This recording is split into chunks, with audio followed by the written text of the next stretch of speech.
Hello friends, एक बार फिर से आपके अपने YouTube channel education Nikhil study में स्वागत है। आज की वीडियो क्लास 12th फिजिक्स की वीडियो जिसका पार्ट 10 है। ये आप जानते हैं कि हमारे इम्पोर्टेंट डेरिवेशनों की सीरीज चल रही है। जैसा कि आज का क्वेश्चन जो बहुत ही इम्पोर्टेंट है, बहुत ही बार प्रश्न में देखा गया है, इम्पोर्टेंट डेरिवेशन है। अनुमेय के आधार पर ओम के नियम की व्युत्पत्ति करनी है। तो ये इम्पोर्टेंट डेरिवेशन है। यदि आप हमारी प्रीवियस वीडियो की लिंक पे जाके क्लिक करेंगे तो इससे पहले की सारी वीडियो आप देख सकेंगे। सारी वीडियो की डिस्क्रिप्शन में लिंक दिया गया है, आप जाके वहाँ पर हमारी वीडियो को देख सकते हैं। आइए मैं आपको समझाता हुआ चलता हूँ जिससे कि आपको अच्छे से समझ में आए। और आप एक बार ध्यान से देखना, ये डेरिवेशन आप कभी भी नहीं भूलोगे, इतना अच्छे से समझ में आएगा। माना हमारे पास एक चालक है, इसकी लंबाई L है, इसका अनुप्रस्थ काट का क्षेत्रफल A है। हमने इसे एक बैटरी से जोड़ दिया है। जब चालक में मुक्त इलेक्ट्रॉन अनुवगन करते हैं तब, उसके बाद मैं आपको चित्र समझाता रहूँगा जिससे कि आपको चित्र आपके सामने बनाऊंगा और थ्योरी के बेस पे चित्र देख के ही आप थ्योरी लिख सकते हैं। चित्र, माना हमारे पास एक चालक है, चालक तो हम एक चालक बना लेंगे, इस तरीके का चालक। ये हमारे पास चालक है, इसकी लंबाई इन्होंने क्या कहा, इसकी लंबाई L है। आप चित्र याद रखें, उसके बेस पे थ्योरी, मैंने थ्योरी लिख दी जिससे आपका समय नष्ट ना हो। आप सिर्फ चित्र याद रखें, उसके बेस पे आप थ्योरी लिख सकते हैं।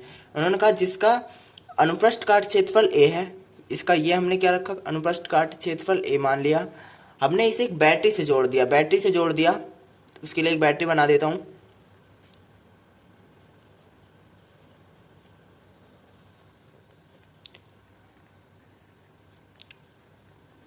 बिल्कुल बोर्ड परीक्षा में सेम आपको ऐसे ही चित्र बनाना है जिससे कि आपको कोई दिक्कत नहीं होगी, पूरे नंबर मिलेंगे। फिर उसके बाद क्या कहा, जब चालक में मुक्त इलेक्ट्रॉन अनुवगन करने लगते हैं, ये चालक है तो इसमें मुक्त इलेक्ट्रॉन एक ही दिशा में अनुवगन करने लगेंगे,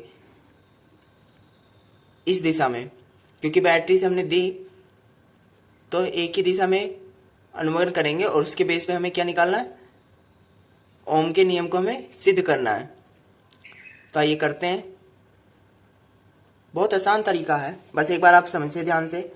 उसके बाद लिखते हैं, हम जानते हैं I बराबर NE/AVD, ये गलत हो गया, इसे नहीं, यहाँ लिखेंगे I बराबर NE/AVD। ये इक्वेशन हमारी क्या है, 1 है, इसे हमने इक्वेशन नंबर 1 माना। और विद्युत क्षेत्र का फॉर्मूला है एक E बराबर V/L, इसे हमने इक्वेशन नंबर 2 माना, क्योंकि ये हमें आगे भी काम आएगा। जाहिर सी बात है, इसमें विद्युत क्षेत्र की जो प्रवाही हो रही है, हम जानते हैं अनुमान वेग के आधार पे कहा था, अनुमान वेग का फॉर्मूला क्या है, I बराबर NE/AVD, ये फॉर्मूला है अनुमान वेग के आधार पर। तो हमने ये ले लिया, इसे इक्वेशन नंबर 1 माना। फिर विद्युत क्षेत्र, इसमें धारा तो प्रवाही होगी, तो हमने विद्युत क्षेत्र E बराबर V/L मान लिया, इसे इक्वेशन नंबर 2 मान लिया। उसके बाद लिखेंगे चालक तार के प्रति इलेक्ट्रॉन पर लगने वाला बल। इस चालक तार के प्रति जो है बल लगेगा, जिसके कारण ये सारे इलेक्ट्रॉन एक ही दिशा में प्रवाहित होने लगे, तो जो बल है वो F बराबर E इंटू E है।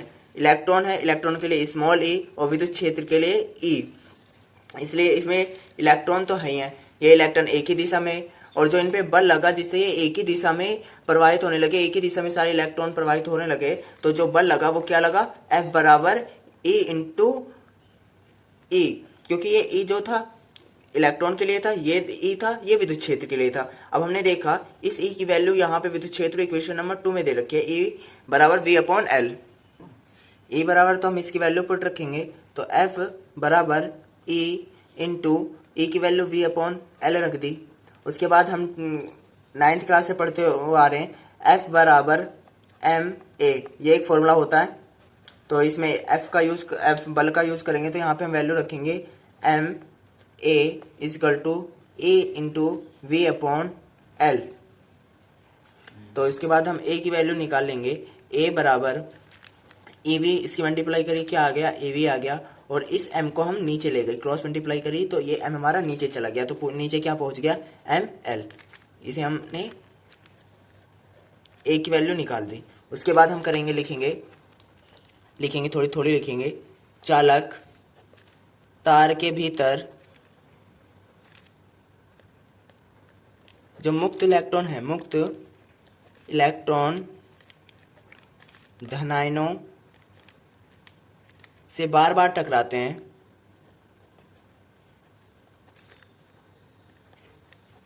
बार बार टकराते रहते हैं, जिससे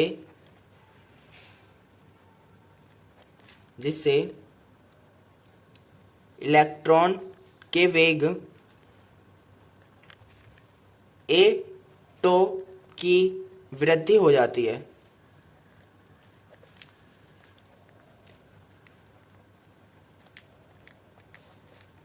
जब चालक तार के भीतर मुक्त इलेक्ट्रॉन धनायनों से बार बार टकराते रहते हैं, जिससे इलेक्ट्रॉन के वेग a2 की वृद्धि होती है, मतलब जितनी बार टकराएंगे उतनी बार a2 की वृद्धि होती रहेगी। तब लिखेंगे उसके बाद, माना किसी इलेक्ट्रॉन का जो वेग है, इलेक्ट्रॉन का वेग u1, हमने किसी इलेक्ट्रॉन का जो वेग माना वो हमने क्या माना, मतलब जितनी तेज से वो चलता है तो उसका वेग क्या माना, u1। तो उसका वेग बढ़कर u1 प्लस a21 हो जाता है। जितनी बार वो चालक मतलब इलेक्ट्रॉन आपस में टकराते थे, कितने की वृद्धि होती थी, a2 की वृद्धि होती थी, a2 की वृद्धि होती थी। जब a2 की वृद्धि होती थी तो हमने एक इलेक्ट्रॉन का जो वेग माना वो हमने क्या माना, u1 माना।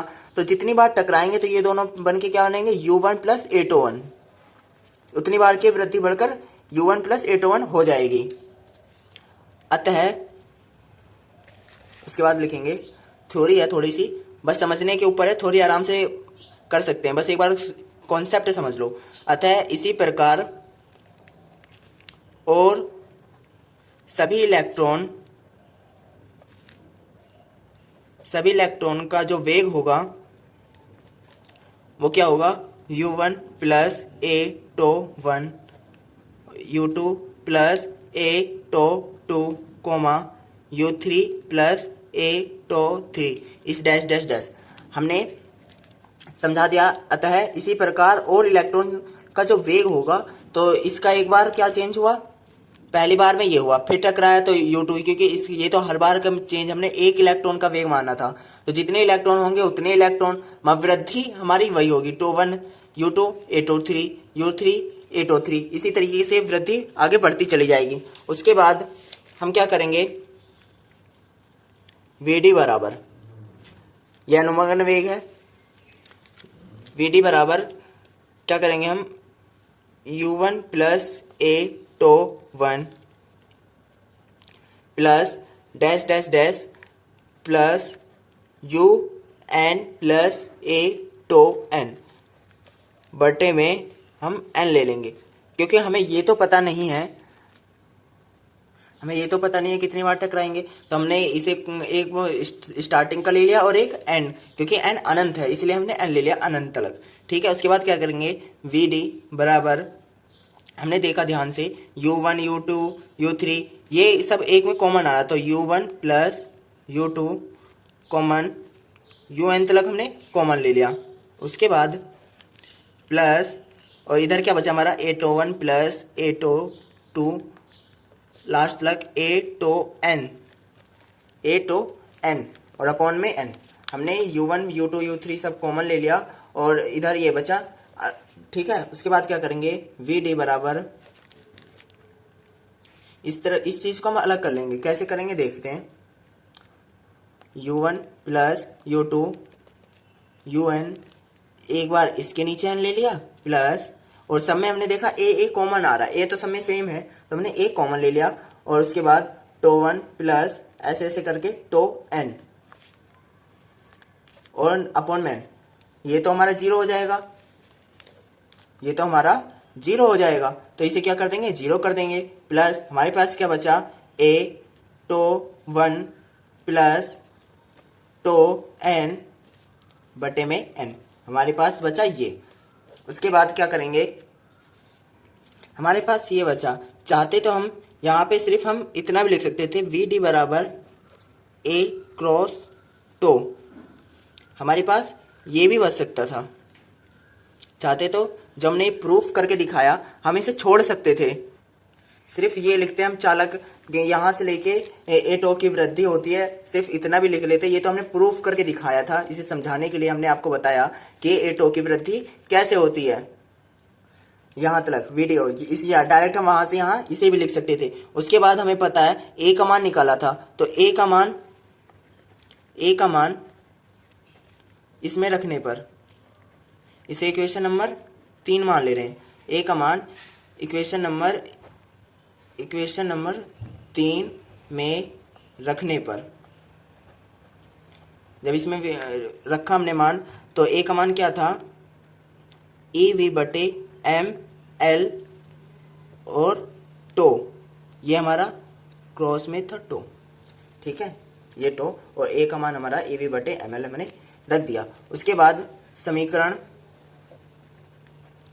1 से हमने क्या माना था, समीकरण 1 को आई बराबर N E A V D, ये क्वेश्चन नंबर हमारी 1 थी, ठीक है। उसके बाद हमने देखा वी डी का मान तो अभी हमने ये निकाला है, तो वी डी की वैल्यू यहाँ पुट करेंगे तो आई, इसकी वैल्यू पुट करेंगे वी डी की, तो आई बराबर N E A, V D की वैल्यू क्या है ई। अगर हमने वी डी की वैल्यू रख दी तो ई वी, इस टो की मल्टीप्लाई इसमें कर दी तो ई वी टो बटे एम एल हो गई, एम एल तो था और यानी वी डी की जगह रख दी। उसके बाद हम क्या करेंगे, आई बराबर, तो इन सब की मल्टीप्लाई करी तो क्या हुआ, ए एन ई, एक दो ई थी तो क्या हो गए, स्क्वायर चल गया, टो और वी, मतलब कि 2 ई थे तो मल्टीप्लाई करने तो आगे सबको एक तरफ कर दो, 2 ई थी तो हमने वो कर दिया, और बटे में हमारा क्या था, एम एल था। इस एम एल की क्रॉस मल्टीप्लाई करी तो I M L equal to A N E square to V. उसके बाद हम एक फॉर्मूला जानते हैं क्या होता है, उस फॉर्मूले को ओम के नियम से, तो ओम का नियम का फॉर्मूला आर बराबर वी अपॉन आई होता है। तो इस फॉर्मूले का यूज जब करेंगे तो एम एल बटे में एम एल इधर रह दिया, ये इधर आ गया, तो क्या हुआ, ए एन ई स्क्वायर टो बटे यहाँ वी अपॉन आई। अब ये पूछो कैसे आया, मैं आपको समझा रहा हूँ, देखो ध्यान से देखना। जो ये ए एन ई स्क्वायर है ये हम इधर नीचे ले आए, टो भी, ठीक है, टो मतलब वी यहाँ छोड़ दिया, और बाकी ये जो 1 2 3 4 अक्षर हैं वो इसे हम नीचे ले आए, और इधर एम एल इधर रहने दिया, और इस आई को हम इस तरफ नीचे ले गए, इस आई को हम इस तरफ रहने दिया, और इसे हमने यहीं रहने दिया। तो उसके बाद हमने इस फॉर्मूले का यूज़ करा आर बराबर वी अपॉन आई, ठीक है। तो हमारे पास क्या प्रूफ हुआ, एम एल बटे ए एन ई स्क्वायर टो इजिकल टू आर, यही हमें प्रूफ भी करना था। यहाँ लिख देंगे हम, स्थिर ताप पर एक नियतांक है,